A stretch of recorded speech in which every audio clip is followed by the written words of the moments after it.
Bà chỉ được số môi môi nàyประเภท75 แปรผลัดดบเยอะผมผลัดดบอ่ะโอ้เป็นสายปอซอนี่ไงแล้วมาในสายบีมไอมาจำเฮียงเดียวนักกินกันไหนผมนักกินกันไหนนี่นักกินกันนี่นะผมนี่เพชร75 แปรผลัดดบผมนี่กายก็ดบปีจวนต่างอ้อให้บีมไอก็ดบได้นี่คือมวยคางกับปงจามคางบารายกับปงจามผมบารายกับปงจามตลาดเวียม$175ตลาดเวียม$175ហើយចូលទៅនេះគឺឈុតនេះគឺវាបានដុំសាកនេះមួយអគុយនេះមួយប៉ុន្តែនេះម៉ួយគាត់ស្គាល់គ្នាធ្លាប់ប្រើរបស់ខ្ញុំច្រើនមកហើយមានអីវ៉ាន់ផ្សេងៗទៀតចឹងហើយគាត់ក៏សុំថាជាងអើយសុំថែមក្បាលឆ្លោះឲ្យមួយមកឥឡូវគាត់សម្រេចចិត្តថាដាក់ឲ្យគាត់នេះវាស្ទើរឡើងមានចំណេញហើយនិយាយអស់ទៅអានេះគឺឈុតបន្ថែមទៅលើគុណភាពប៉ុន្តែនេះគាត់សុំបាឆ្លោះមួយបង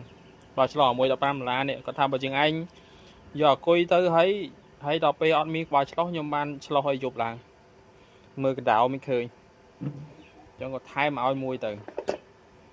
បាទនេះបងប្អូនមានតម្រូវការអគុយ75 ពាBMS ដប់តែតម្លៃដដែលបងប្អូនតម្លៃគឺ$175ដដែលតែមានការថែមជូនច្រើនចឹងបងប្អូនបាទអញ្ចឹងបងប្អូនមានតម្រូវការអាចតំណតំណងខាងបុផ្លោកបានអគុយដែលមានគុណភាព75 ពាថ្មលីជោមខាងអគុយលីជោមបងប្អូនផ្លាកដប់តម្លៃដដែលហើយមានការថែមជូននេះអគុយមួយនិងសាកមួយក្បាល7មួយពណ៌ថ្ងៃតម្លៃ$15 size L បាទវីដេអូមានតែប៉ុណ្្នឹងទេសម្រាប់បើបងប្អូនមានត្រូវការ